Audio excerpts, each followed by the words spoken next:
The cold cases you see at the Vault have captivated readers across our region for years.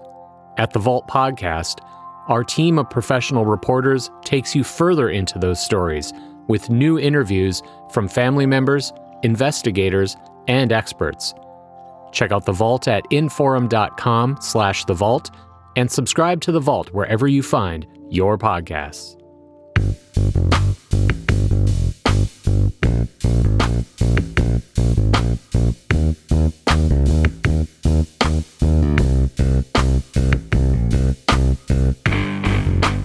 Welcome to Plain Talk. Happy to be with you. And as promised, today we have a debate between North Dakota's gubernatorial candidates. On one side is Democrat Merrill Piepkorn. He's been a member of the state legislature for a while. Now he's running for governor. On the other side is Republican Kelly Armstrong, who previously served in the state legislature and has been North Dakota's at-large member of Congress also for a while now. Now, these two candidates are going to square off. We're going to be, as we've done in the previous debates, if you've listened to them, Chad and I are going to take turns asking questions, and we're going to let the candidates engage with one another, engage with the questions. And the idea here is to be a conversation. I don't plan to step in at all unless we've got a lot of crosstalk or we've got somebody who's filibustering and taking too long to answer the question. I want you to answer those questions fulsomely and as detailed as you want to be, but also understanding we have a limited amount of time and we want to cover some area. So my first question, I think, is the most obvious question, and I'm going to start with Merrill, is why do you want to be governor? What's your vision for this office? Now, just hold on a minute. There's no mute button? My goodness. You guys are liberal.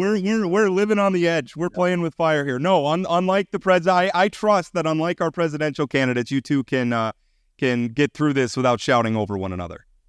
We are open-minded, as are Rob and Chad here today. So, briefly, I will, at the end of November, I will have served 2 full terms, 8 years in the North Dakota Senate.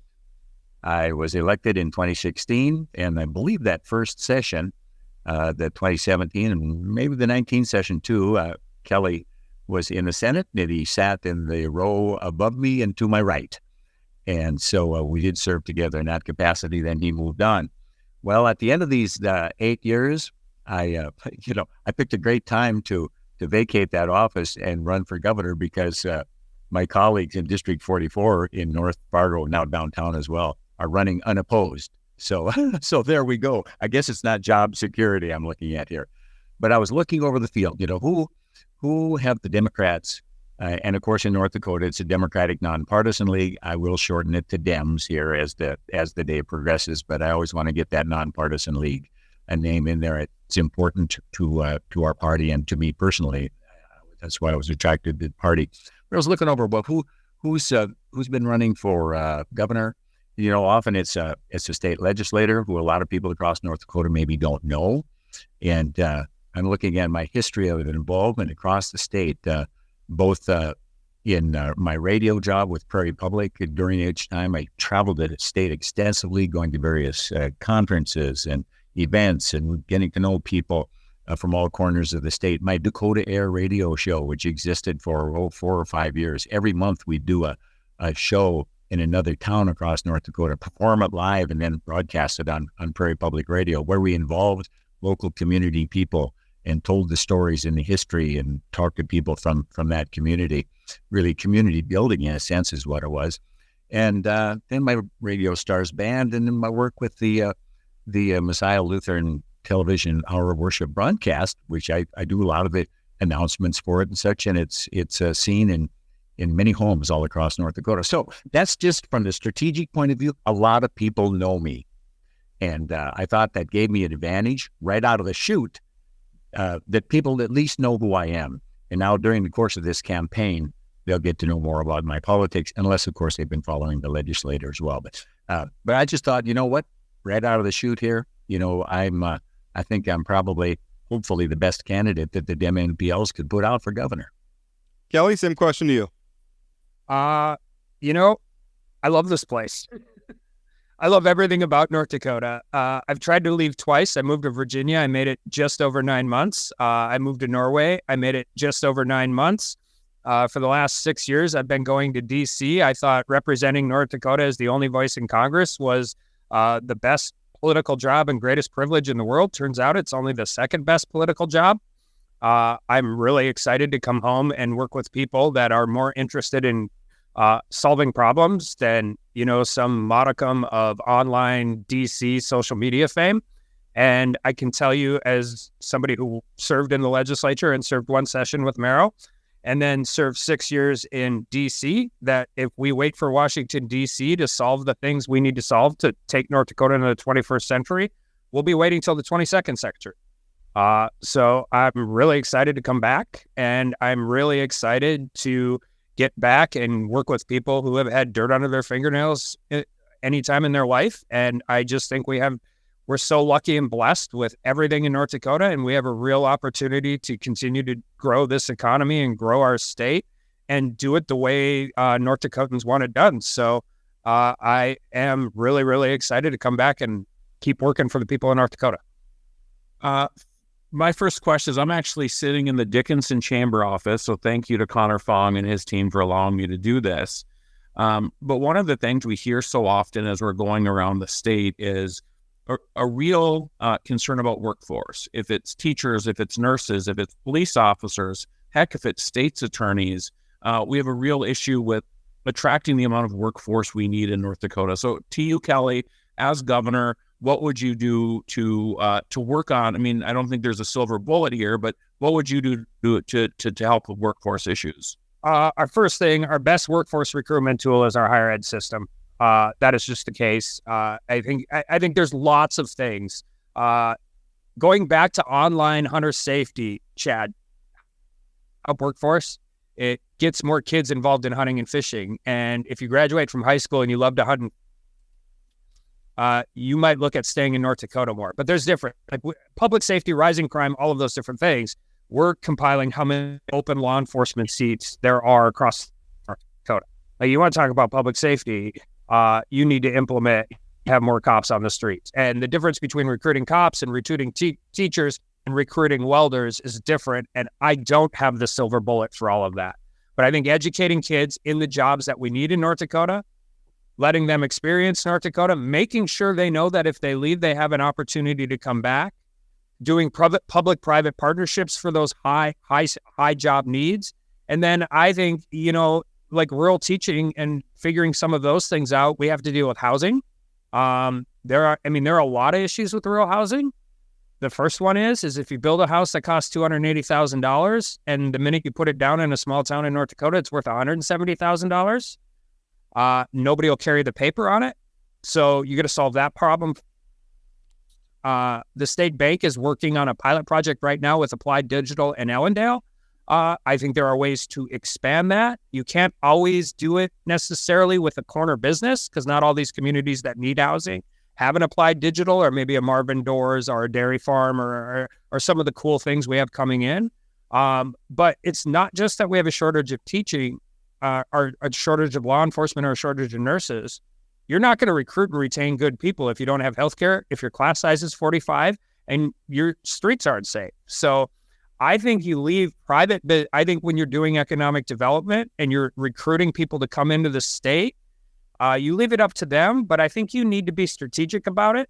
I don't know if we can handle $2 billion economic development with no plan to build housing and no plan to recruit employees, because it doesn't do me any good. It doesn't do North Dakota any good if that new business is poaching from existing businesses when you only have 15 to 30,000 open jobs.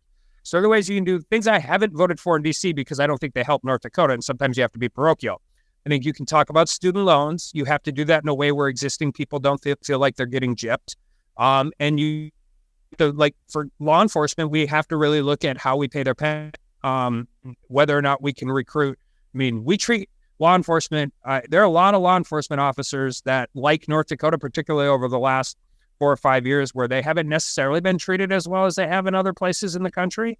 But eventually, they don't go into that profession to get. But if you're not competing with another state's ability to do that, you're never gonna be able to get them away from there. So we got to grow our own, which is longer term. We got to make sure higher ed is strategically educating our kids in the positions that exist that allow them to stay here. And we have to do better at recruiting. And I think one thing in recruiting, and then I'll move on because I don't want to filibuster, but we could talk about this for an hour. And I don't think Merrill and I would have, there's 1,000 different ways to try and skin this cat. 1,000 really smart people have already tried.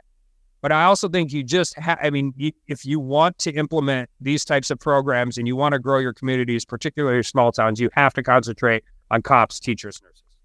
Merrill, same question for you, workforce. Yeah, I'm sure Kelly and I will share the same opinion or philosophy on a lot of these issues that we're talking about. There are differences too, which will come up during this conversation and during the campaign. But Chad, just about anything you mention, any other following question can be tied to workforce, childcare, education, higher education, our K through 12 education. Housing, you name it, insurance, benefit, all of this, it can all be tied to workforce. Now, let me say that this last session, there were some steps made toward helping attract that workforce. A lot of individual companies and with some state support are offering, apprenticeships and internships and the ability of students to earn college credit and even being paid while still being in high school. And once they're out of high school, having worked with some of the career-based educational opportunities, they're prepared to go to school and earn a certificate and really step right into a really good paying job. Now, I got a little bit, not really a problem with that, but a question with that. There are benefits to a higher education, to the 4-year typical liberal arts education, that is not necessarily directed toward a career. And I think there are advantages to that too. So we don't want to forget the value of that liberal arts education. There's something to studying the arts, to studying music, to studying philosophy and history. So we don't want to forget that either. Just briefly about higher ed, I know Kelly believes in higher ed, as do I. Our legislature does not always put as high a priority on higher education as we two gubernatorial candidates do, I think. So we need to work with the legislature. Some of the unions are offering tremendous opportunities for apprenticeships. I was just in on a meeting with the city of Fargo and West Fargo as they were kind of outlaying their agenda. They're just really 3 top priorities they're looking to the legislature for help. And in that, they were talking about workforce, and they had recently in their most round for, I believe it was for maybe 10 open positions, and I'm not exactly sure on the number, but not that many. They had 40 applicants for the police force in Fargo, but this was the best they've had in years. Let me say that. Firefighters had 80 applicants for maybe a similar number of positions open there in Fargo. So at least on that front, there is improvement. Now, what did the firefighters do? They lowered the standards, not for talent or energy or ability, but some of the qualifications to enter and begin your firefighter training. So that helped a little bit. It opened it up to a wider field. So, and then I think the legislature, this is one thing a governor can do when the legislature passes what I will just, from my viewpoint, what are bad bills that are repelling people, perhaps, from the state, from younger people. The legislature gets all involved in issues that I don't believe are important to, I don't know what generation, I don't know what letter to assign to them anymore, but people my son's age who are in that 30, 35-year-old, 40-year-old range and younger people. We're concerned about sexuality and a woman's right to make her own healthcare decisions. And I think a lot of the legislation that's coming out of the North Dakota legislature, that is what makes national headlines. And that does not attract younger people to our state, but rather makes them think twice about coming to North Dakota. But nonetheless, I think if people come to North Dakota, there is opportunity here. There are jobs here. If you want to make your way and have a great life, and you want to live in the country, you want to live in our urban areas, Bismarck, Fargo, you've got opportunity in all of these places. So a lot of people come and they appreciate that freedom that they have. So we're still a place to go. And so come on, folks, give us a shot. Well, I was going to ask about childcare because as the point that Merrill made, it is related to the workforce question. But since Merrill brought up the question of sort of controversial legislation coming out of the legislature, Kelly, do you agree with that contention that some of the, I guess, what would we maybe the book ban bills or the trans sports bills or what have you that come out of the legislature, do you agree with that adds to our workforce struggles? I don't know. I mean, you could look at a lot of those issues in a lot of different ways. That's what the legislative process is for. I think that is easier to say than actually I would want to see metrics that say that's true. Sometimes I get a little frustrated when people say culture war issues and they say it in a way like it's a negative connotation, because I've talked to a lot of people over the course of the last 6 months in North Dakota, and those issues are really, really important to people. They come up a lot. And they come up a lot, and there can be distinctions between age and young, and we are creatures of our citizenry in dealing with it. The question is the issue and the policy designed to solve the issue a good policy? And you can have a really good idea that becomes really bad law. And I've said this forever, by the way. There are different people who believe in local control until they don't like how the locals are controlling something. And that has existed in the Republican side, the Democratic side, the state legislature for as long as I've been involved. I can tell you very, very clearly that I think the Stark School Board and the Cass County School Board have very different constituencies. They have very different issues. They have very different things. And I don't think any governor in Bismarck should be making decisions that are uniformly accepted across all counties to all degree. And those kind of decisions, I will start simply with, is this the state's role to be in it? That's where I start. Is this a local issue or is it a state issue? And hopefully it's never a federal issue or it turns into a whole different problem. So that's how kind of I view all those things, whether it's a tough issue or a more simple issue. If I believe it's a local control issue, I believe it's a local control issue. We elect school boards, we elect city commissions, we elect county commissions, and we elect them for a reason. And I'm not sure we should be dictating down to them what to do on those things. Before we throw it to Merrill for his response, are there any bills that Governor Burgum has signed in the last several years when we've had this sort of, I'm going to use the term culture war issues have kind of made a lot of headlines. Are there any of those bills that he signed that you wouldn't have? I have no idea. I've spent 6 years in D.C. doing, I've been pretty busy. Again, I know the headline. I've read the stories. I have read the stories, but I'll be honest, I haven't read any of the bills. I didn't read a single one. And until I know what the actual policy in the bill is, we'll get there. I mean, I read bills. I mean, everybody doesn't like lawyers until you actually want to know how the law is applied. And so I mean, I really, really have been busy, Rob, in the last 6 years dealing with that stuff. And so theoretically, yes, maybe, but I haven't read it and I haven't talked to the governor why he signed it or why he didn't. Merrill, that issue to you. Yeah, I'll respond in this sense. It seems to me, though, the governor maybe signed half of the bills that I, as governor, would have vetoed.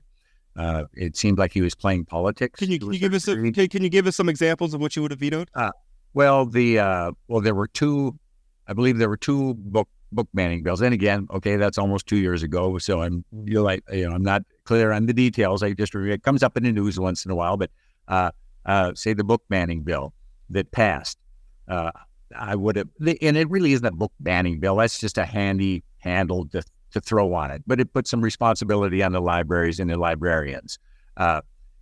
People are making issues out of what wouldn't be an issue, perhaps, unless they brought it up and made it into a law that they wanted passed. I think some of these things are being brought in to the legislature from outside sources, national organizations, who pinpoint the legislature who will carry forth this agenda, who is comfortable with doing that and probably shares some of those same ideals. But there's that one. There was a story on television news this morning out of Bismarck, where their library, it's been in effect for a while now, well over a year. I think they went into effect a year ago in August of 23 is when the bills take effect, close to that. And they've had one complaint about a dirty book being in the children's section of the library. And they looked at it, and you know what? The library board looked at it, kind of like what Kelly was saying. They looked at it, and it's still in the children's section of the library. So I think some of these things are making an issue out of things that are not an issue. So it's having a governor in that position, the extremely restrictive abortion bill. I would have voted. I would have vetoed that, and I don't know what the process will be exactly to roll some of those things back. But that's just another example of, I think in this unbalanced legislature, folks, there were 43 Republican senators and 4 Dem-NPL senators. If the majority wants to roll through and get their agenda through, they will normally not have a problem. But you know what? There's a lot of moderates in that group as well. I'm not going to label all the Republicans as extremists, not by any means. Most are there to work for the betterment, the best outcome for North Dakota, so with some differences, of course, but for that, a lot of agreement there. But we have to. I've got lost my train of thought there a little bit. But we have to work together on that, and having that Democratic governor will add some transparency, some accountability, and another point of view to this otherwise completely out of balance government, including the legislature and the governor's office. Kelly, I think you wanted to weigh in. Yeah, I think there's 2 different ways you can look at it, like these things, like just how that is. Like we talk about, like age-appropriate books and all of that. I have a 16-year-old, a 14-year-old. There are things the legislature can do that isn't necessarily stamping on local control. Proof of ID before you can log into a pornographic site. Like, I'm very less worried about what books my kids see in a library as I am to what they can get on their phone. That is a place where the legislature has a role, not necessarily a local control issue. Other states have done it. I think we can focus some of that on those things. I also think you're probably affecting more underage kids that way than you are the other way. And then like a second one, I think is a really good idea that I don't think is the governor's role to be involved in, but the governor's role to legislate or the legislator's role to legislate, the governor's role to be involved, yes, as promoting it, is you're starting to see these schools take away cell phones when they get there. And I think that is a fantastic idea. I still don't think that's a law I would sign at the state level. Like, I would rather promote it as the governor. I would rather see the data on it. I would rather present that to local school boards and let them make that decision. But that's a perfect idea of something that I really strongly, as a parent and as somebody, support, that I still don't think is the state's role to do, but it's the state's role to have real conversations about whether we want locals to have as much information as possible to make the right decision. So that's just kind of how, like, I view a couple of those things. Yeah, well, I got to agree with you there, Kelly. Now, that's not a bad idea. But, as a governor, you can speak directly to the people, and you can tell the people, okay, school boards out there in Flasher and Dickinson and in Crosby, that, this looks like a pretty good idea. And without legislating it. Yeah, I agree. So, but you can speak to the people directly on issues. And I think as governor, that is your job too. Say a bill comes along that you have perhaps vetoed or disagree with or support. You have initiatives that you're going to introduce. And if the legislature doesn't vote according to your wishes, you can talk to the people about it. You explain it. And then if they want to do something about it, they can contact their legislators. But ideas like that you have, Kelly, that's awesome. You talk about, I can't see the schools, the state making a law to have all the schools prevent their kids from bringing their cell phones in. It's an idea. It's worth talking about. Hey, Merrill, one of the things that Governor Burgum has really focused time on is mental and behavioral health and addiction. I think some progress has been made. By no means, as I talk to teachers around the state, do they feel like we're where we need to be. If you were elected governor, what would you do to focus on the issues around behavioral health and addiction to make sure we continue to make progress? Well, to make sure it is fully funded. Again, this is another one of those topics that my heart and mind are open to, and that I'm active in.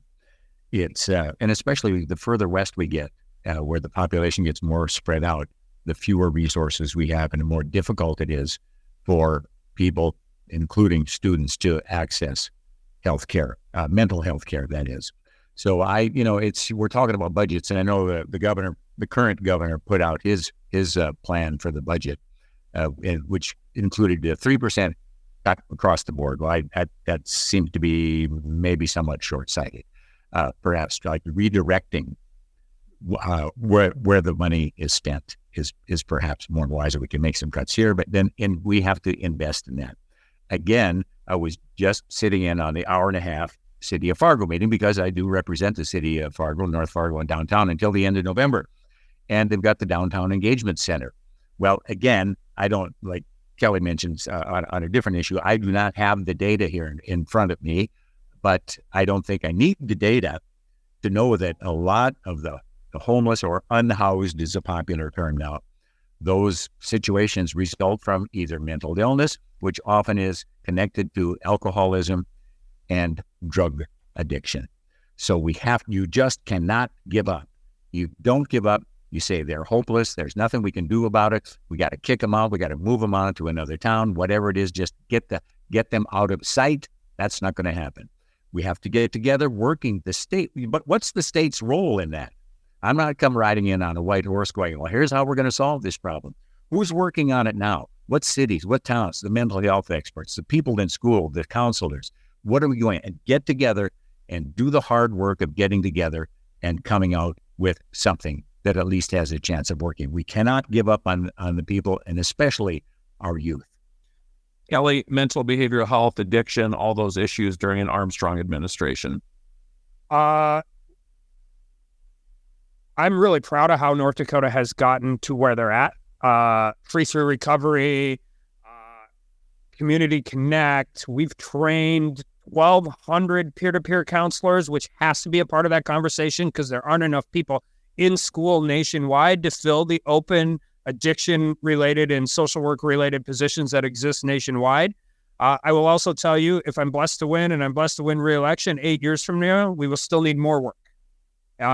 Some of this is structural, some of this is coordination, some of this is that. I have worked with this stuff at a very, very granular level. 80% of the clients I ever represented as a defense attorney had addiction or mental health related issues. We do a really good job at the behavioral health place. You need to do a better job of coordinating that out to county jails, DOCR, pretrial, fourth grade classrooms, Chad. You've heard me say this before. The two people we ask far too much to do the job they didn't want to go to school for are fourth grade teachers and cops. If a fourth grade teacher wanted to be a school counselor, he or she would be. If a cop wanted to be an addiction counselor, he or she would be. We have to give them the resources, but I want to back over to workforce a second here too, because different counties work things differently. Like Cass County operates their jail. Their sheriff's department operates their jail. That's not necessarily the same thing in Grand Forks. But if you are 17 employees down in your county sheriff's office, you can barely do the basic functions, let alone expanding your community service program, expanding your pretrial release with high-intensity outpatient treatment. So the workforce and law enforcement and education also matters in this space. But I think there are places where you have to make structural changes, and that is how behavioral health work. Juvenile is a good example because there's all kinds of different requirements when you're under 18 with HIPAA and sharing of resources. There are very few kids that end up in juvenile court that don't have paper somewhere else. And when I represented kids in junior and juvenile court, I could get that paper. The problem is I usually got it 6 months after we settled the case or dealt with the case, whether it's through adjudication. So I think what we have done is really good. We have to really figure out how we work that out. And then I would be remiss if I didn't say this, particularly for the rural areas. The peer-to-support is going to be hugely powerful because you're not going to get, you could build the nicest addiction treatment facility that ever existed in Mott. You're not going to be able to fill it with employees, at least not in the near term. And then also telehealth. And that goes to licensing and how we do some of those things. Because mental health is places where telehealth has real benefit, and we're going to have to utilize those tools. I want to, since we're kind of wound our way back to workforce again, I want to bring up the child care issue, because I know that's something that the legislature and the Burgum administration has already spent a lot of time on.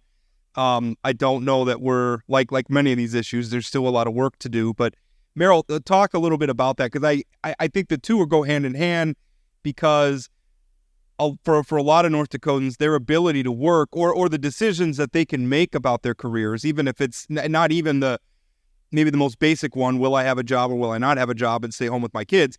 Even beyond that is, what type of job can I have? How much flexibility does it have so that I can do pickups and things like that? Childcare can address a lot of that and can give North Dakotans a lot more flexibility to work and to pursue their careers.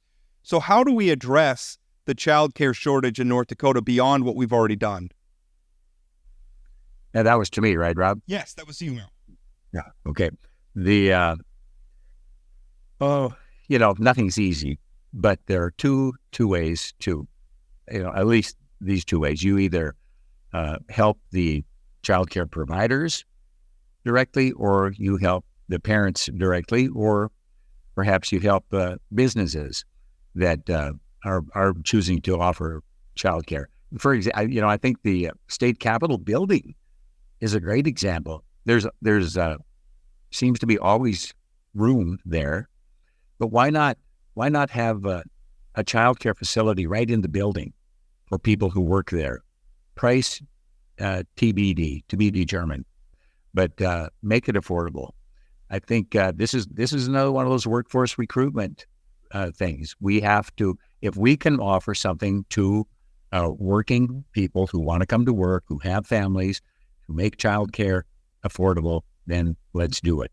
Does that mean perhaps, and I think we have done this in the past with recent legislation, provide money to the providers themselves who can pay their workers who are traditionally, historically, greatly underpaid. Here we're trusting our youngest children from weeks old or months old, at least, up to school age, to people who want to be there, and they just can't make a living doing it. It's just an act of love. So either providing money directly to the providers or to the parents to help pay for that.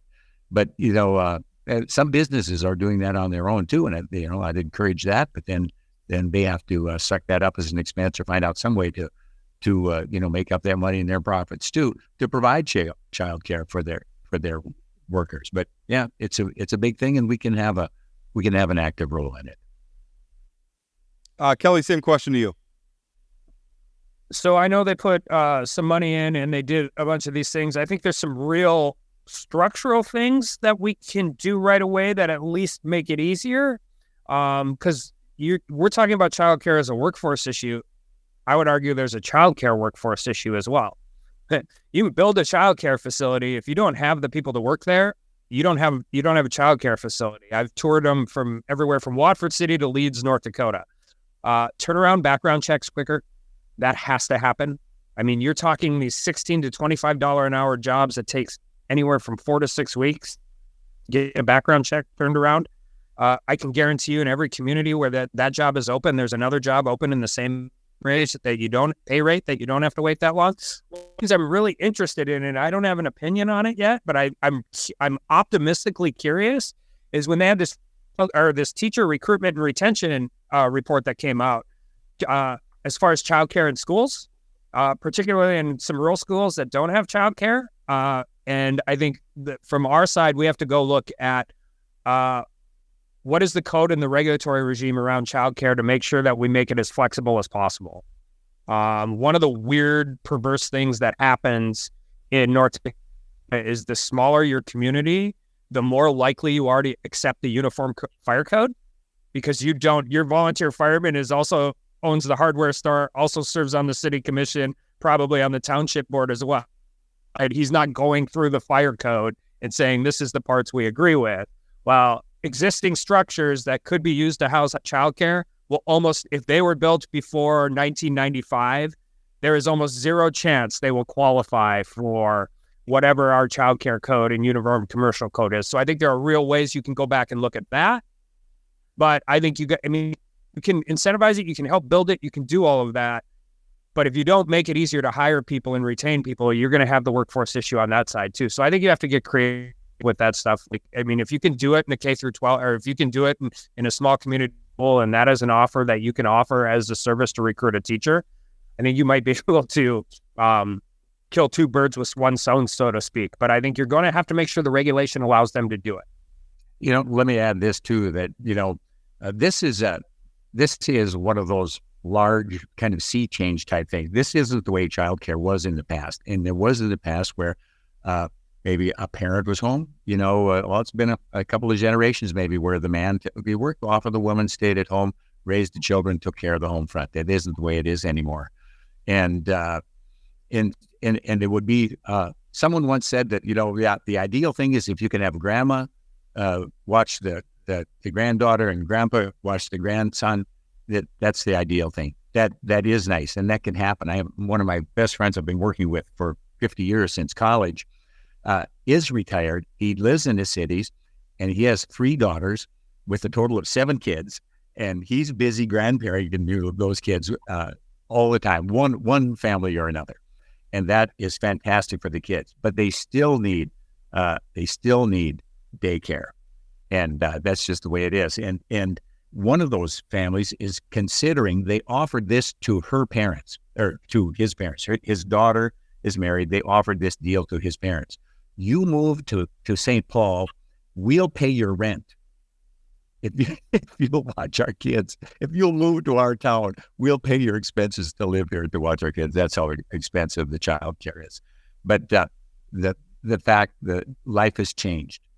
And sometimes the grandparents want their freedom as well. But, when grandparents can watch the kids, that is fantastic. It just isn't the case much of the time. Hey, Kelly, I'm going to shift gears to property taxes. 2-part question. Where are you at on Measure 4? And one of the things I hear, as you can imagine, I'm talking to a lot of folks about this, is why should we trust the legislature and the incoming governor to do something structural to change property taxes when folks haven't been feeling like something big has been done in the past? So where are you at in Measure 4? What are you going to do about property taxes? Well, I think property tax is the number one issue, whether Measure 4 passes or fails, right? Like, no matter what, it's the number one issue. If it passes, I mean, I'm going to beg every legislator to pull every non-essential bill and explain to them why, and that Mondays is probably a fictional deadline. And I don't think people have thought through all of the different ramifications that exist with how you deal with existing different businesses, utilities, all of those things, and how they're taxed now. I hate Measure 4. I don't like it. I think it's a terrible idea. I also had 3 property tax statements texted me yesterday, Chad. So the proponents of Measure 4 are getting some pretty good earned media right now. Why should they trust the legislature? I mean, I don't think Merrill was there yet, but when we bought down the 20 mills in social service, our fight was about whether or not we were ceding local control, right? That was the debate. Now, we recognize that 5% of all social service dollars were federal match dollars and local control. They may have had local control at a county social service office in 1985, but in 2010, that wasn't really the case. We all thought that was going to deliver property tax relief. Like, we believed that. We were wrong. And we were wrong, and that's why people are angry. So all I can say is, if more buy downs without any structural change is the position the legislature takes, they're going to have a very uncomfortable conversation with a Governor Armstrong and an Armstrong administration. We have to figure out how to do this. We have to figure out how to do it structurally. We have to figure out how, caps are easy to talk about. They're a lot harder to implement. But there has to be structural change.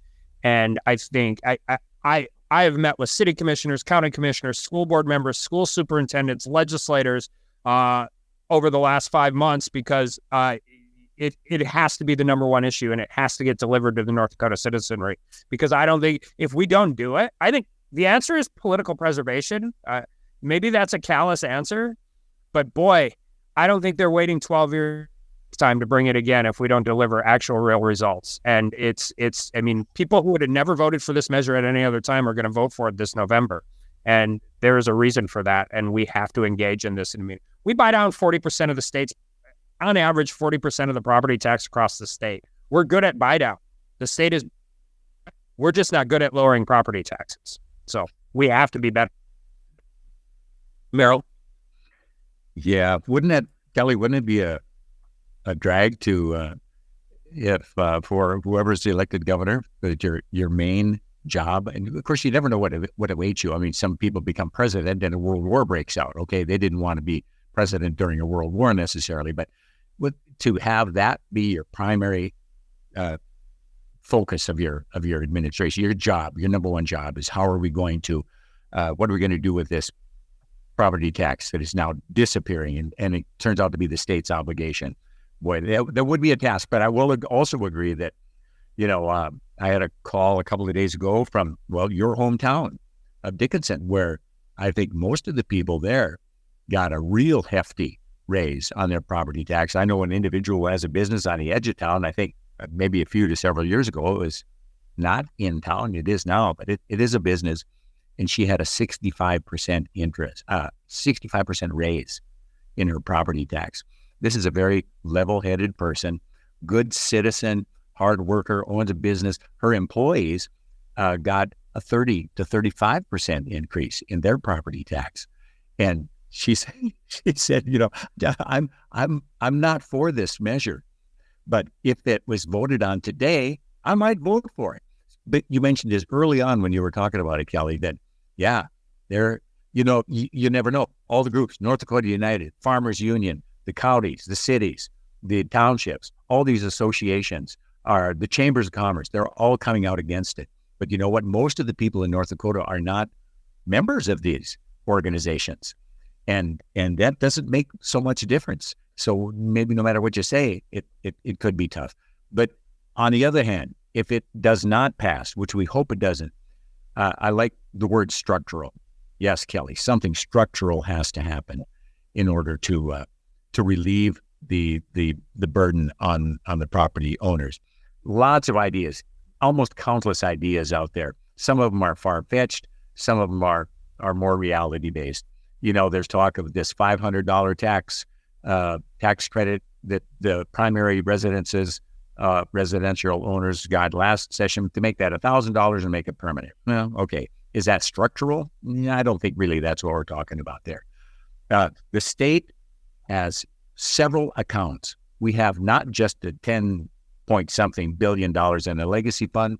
We've got several accounts with billions of dollars of money in it. Now, to access that money to help taxpayers, that's maybe a complicated legislative process, but it can be done. One idea that I kind of like, the Republicans are working on several of these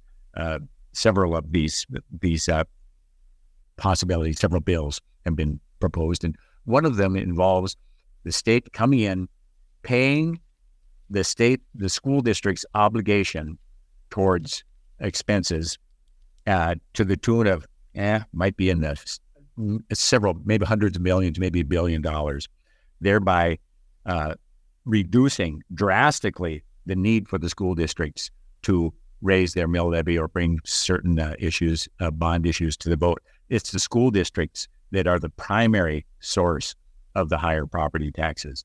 And if the state, and it is our obligation as the state, says so in the Constitution, to provide this great, public education for our kids, I think the state can step up.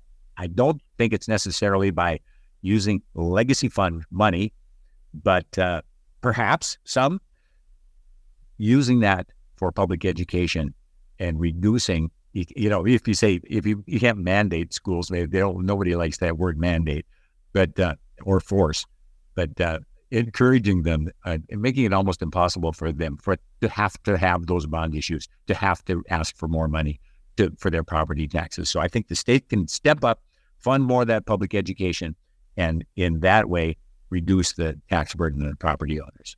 I don't want to brag, but I just got my property tax statement, and mine went down like $700, like $200 over and above the $500 tax credit. Every one of my taxing jurisdictions, except for Ward County, went down. Ward counties went up like $25. So I don't know. I gotta cut.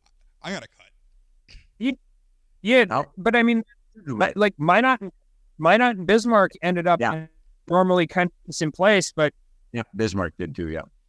People in Dickinson are not happy right now. Yeah. No, I'm not.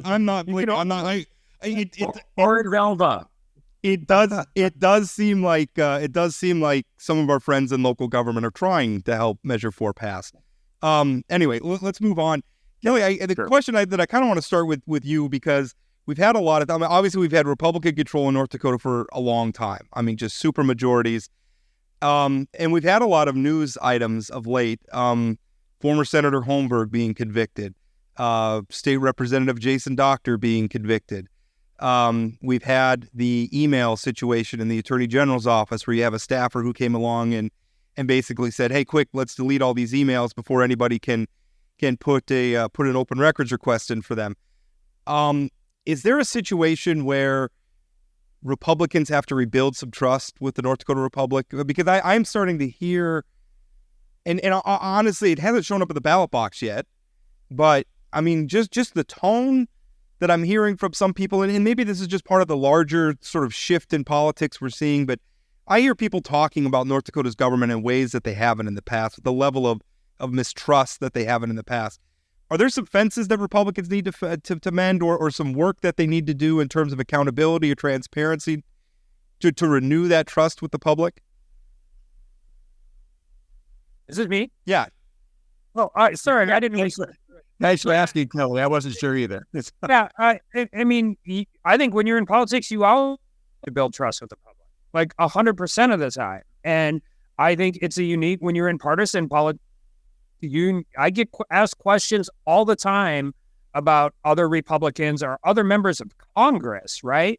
I've served on the ethics committee for 2 years in D.C. I'm one of the rare people there that has voted against censoring Democrats at certain times and voted for expelling Republicans. Like, I don't think any of those things exist. I think from the governor's office and from that position, there's a Democrat, there's a state Democratic Party, there's a state Republican, but the governor is the leader of the party. And yeah, I mean, I think first and foremost, you just promote and demand transparency in government. I think that's the first way in which you can do a lot of things, because there's the real things that happen, and then there's the online, everybody is getting paid under the table and all of those different things. And one of the ways that's easy to do is, one, because it's easier to do things online, and two, we're as transparent as we can be and should be about a lot of different things. It's the 21st century. You shouldn't have to do open records requests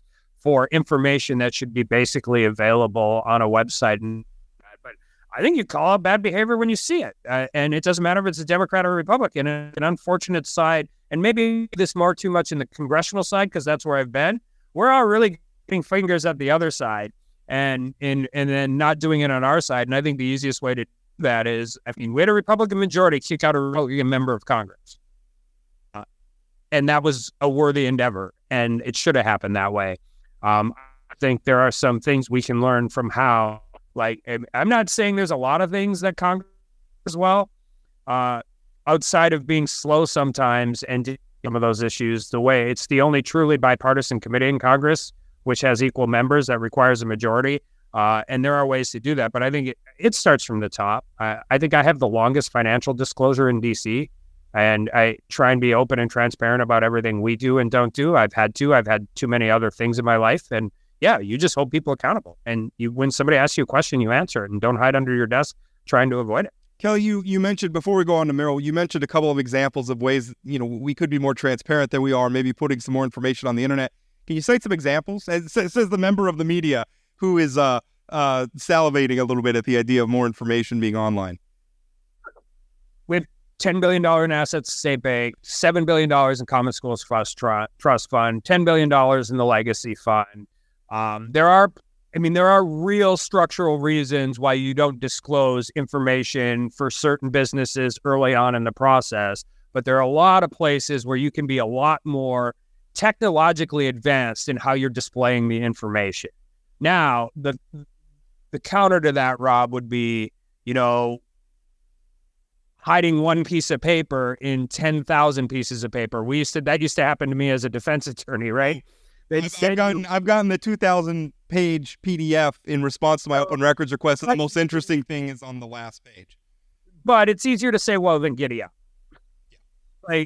You can turn that stuff down and all of those things. And then I think going out and actually confronting, what is true and what is untrue, and and dealing with those types of things as well. So, the other answer is hold the people accountable who do those things quickly, cleanly, and seriously, so people know you take it seriously.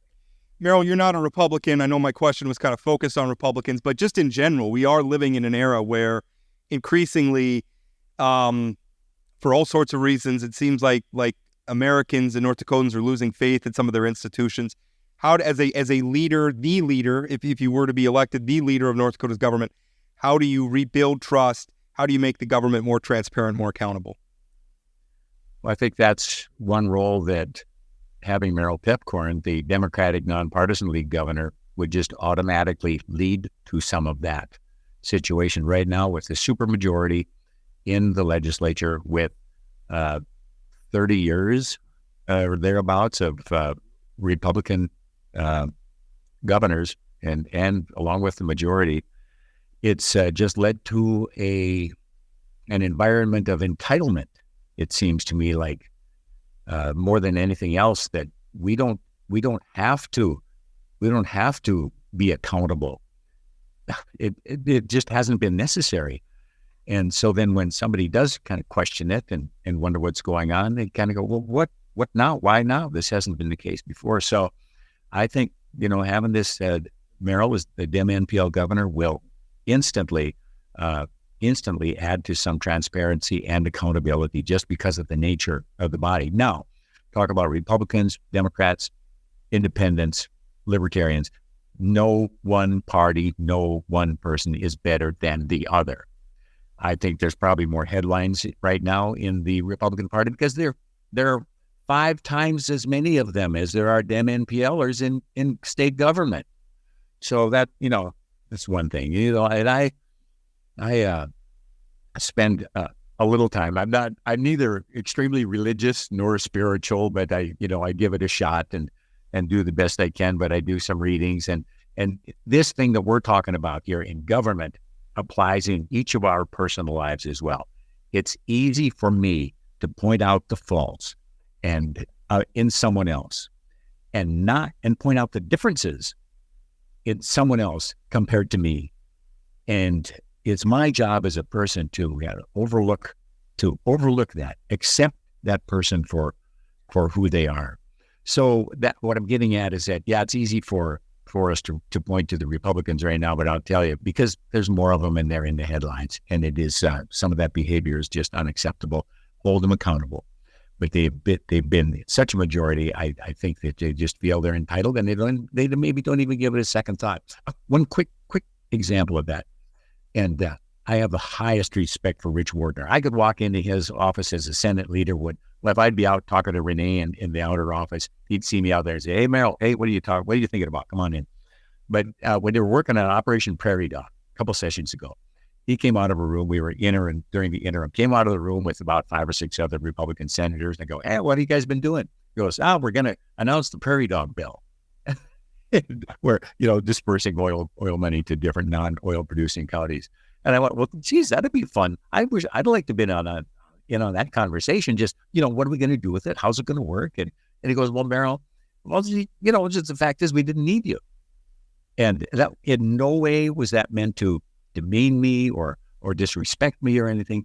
It's just that they had it figured out, and at least he informed me of that. So, but that's the thing. He's a great individual with high character, but it's just a matter of fact is no matter who they are, we just didn't need you for that. So nobody's on a higher level than the other party or individual. We have to be open-minded, accept each other for who we are, but hold each other accountable.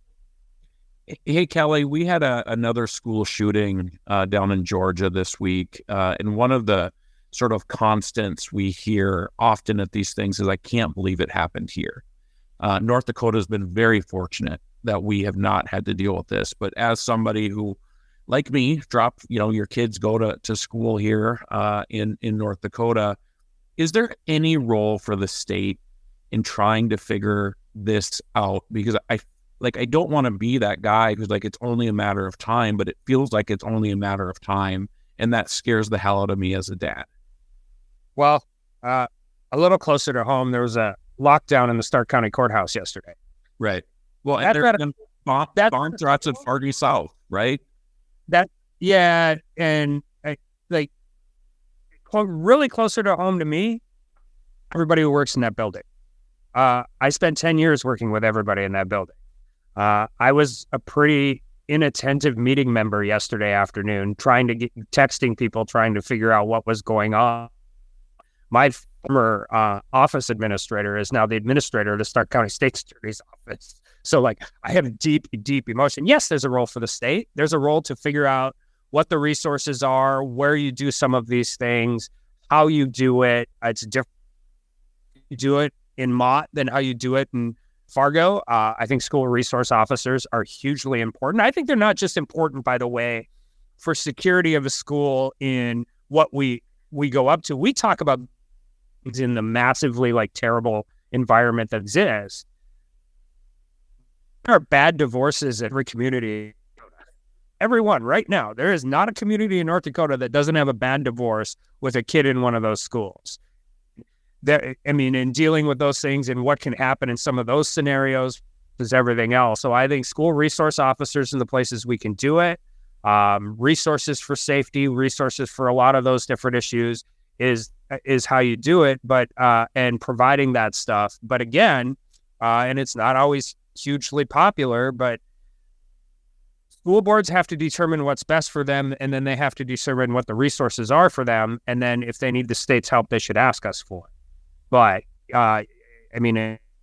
just how you protect a school in rural North Dakota is going to be very different than how you protect Bismarck High or a brand new school that is developed differently and all of those things. But yeah, there has to be, because I can guarantee you when, these types of crisis things happen, you want the state involved in figuring it out. So, Merrill?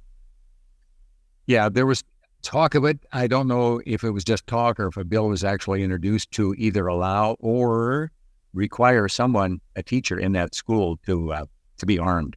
And then, like I said, I can't remember if it was one or the other, but nonetheless, that conversation was there. I hope it never comes to that. But there we were talking about the difference between rural school and an urban school. So there were differences up there about, opinions on guns. High school kids used to come to school with their shotgun or their rifle, in their window and the gun rack in the back of their pickup truck. I did. I used to go dove hunting before school, and then I'd pull in and my shotgun was in the window. I had block scheduling in the third hour off, and I had my assistant principal come up to me and pull me out of class and say, "I need you to move your car out of the parking lot." Yeah, there you go. One's in the back. You're hunting suburban.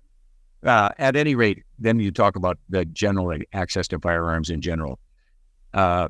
In committee, legislator from Minot introduced a law to ensconce the binary trigger. That's the trigger that the gunman used to shoot down a Fargo police officer a couple of years ago. It goes it fires on pulling it and on releasing it, the effect of a machine gun. I was the only one in committee to vote against it. 5-1, do pass. Write this law. The manufacturer wanted this in the Constitution. He wanted in our book of laws, not the Constitution, in our book of laws, in the Century Code, so that we couldn't decide willy-nilly to make that illegal. Now, if you want to make that illegal, you have to go in and reverse that law. So it didn't make sense to me. I'm not a big shooter. I didn't know much about it, but it didn't make sense to me. I voted against it. So it goes to the floor of the Senate. The vote is 44-3 to pass it, to write a law specifically for this one piece of equipment on a gun to allow that binary trigger. And I voted against it, and a bill came up to take it out of the state constitution. I would do that. Out of the Century Code, excuse me. The binary or the bump stocks. We don't need them. We don't need them in society.